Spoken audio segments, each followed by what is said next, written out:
কুমিল্লায় চাঞ্চল্যকর মা মেয়ে হত্যাকাণ্ডের ঘটনার রহস্যর জট অবশেষে খুলতে শুরু করেছে। মেয়ে সুমাইয়ার উপর জিনের প্রভাব থাকার অজুহাতে স্থানীয় মোবারক হুজুর নিয়মিতভাবে ওই বাসায় ঝাড়ফুঁকের কাজ করতেন।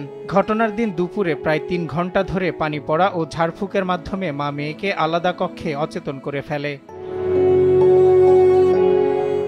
একসময় সুযোগ বুঝে সুমাইয়ার কক্ষে ঢুকে তাকে ধর্ষণের চেষ্টা করে, কিন্তু সুমাইয়ার চিৎকারে মা তহমিনা বেগম ছুটে এলে মেয়ের দরজা বন্ধ করে দিয়ে মাকে তার কক্ষে নিয়ে বালিশ চাপা দিয়ে শ্বাসরোধে হত্যা করে।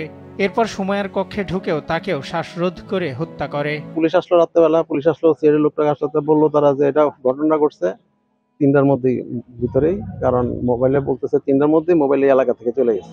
মা মেয়েকে হত্যার পর মোবারক বাসা থেকে নিহতদের মোবাইল, ল্যাপটপ ও অন্যান্য জিনিস নিয়ে পালিয়ে যায়। পরে সোমবার সন্ধ্যায় ট্রেনে পালিয়ে যাওয়ার সময় পুলিশ তাকে গ্রেপ্তার করে। মা এবং মেয়েকে ঝাড়ফুঁকের নামে বিভিন্ন সময় পানি পড়া বা অন্যান্য তদবির দিয়ে থাকে এবং ঘটনার দিন পরিকল্পনা করেই তার বাড়িতে এই ঝাড়ফুঁক বা পানি পড়া নিয়ে বাড়িতে হাজির হয় এবং প্রায় 2 ঘন্টা অপেক্ষা কাজ করে তাদের কখনো পানি পড়া তাদের বিভিন্ন তদবির দিচ্ছিল।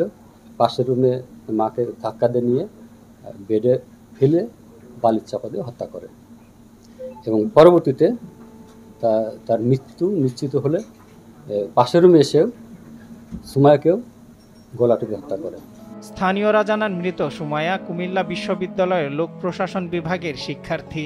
মা মেয়ে নগরীর সুজানগর এলাকায় বসবাস করতেন। এমন নৃশংস হত্যাকাণ্ডের ঘটনার পর এলাকা জুড়ে আতঙ্ক এখনও কাটেনি। আমাদের একজন শিক্ষার্থী লোক প্রশাসন বিভাগের 20-21 সেশনের কালিয়াজুরি হত্যা করা হয়েছে। সেটা শোনার সাথে সাথে আমরা কুমিল্লা বিশ্ববিদ্যালয় পরিবার থেকে বিভাগের চেয়ারম্যান, আমি প্রক্টর এবং আমার ছাত্র উপদেষ্টা আমরা এখানে আসার পর আমরা যে পার্শ্ববর্তী যে লোক থেকে বিস্তারিত জানতে পেলাম, এটা আসলে রহস্য অনেক দূরে মনে হচ্ছে।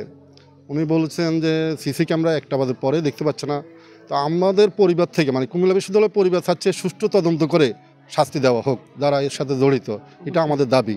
অপরদিকে মা মেয়ে শ্বাসরোধে হত্যার খবর ছড়িয়ে পড়লে কুমিল্লা বিশ্ববিদ্যালয়ের শিক্ষার্থীদের মধ্যে তীব্র উত্তেজনা ছড়িয়ে পড়ে। এ নিয়ে কয়েক দফায় দফায় বিক্ষোভ করে শিক্ষার্থীরা। নিশ্চয়ই এটা মা মেয়ে একসাথে, যেহেতু দুজনেরই মৃত্যু, তো এটা অফকোর্স এটা অপমৃত্যু এবং আমার মনে হয় এটার পেছনে অন্য অনেক ঘটনা থাকতে পারে।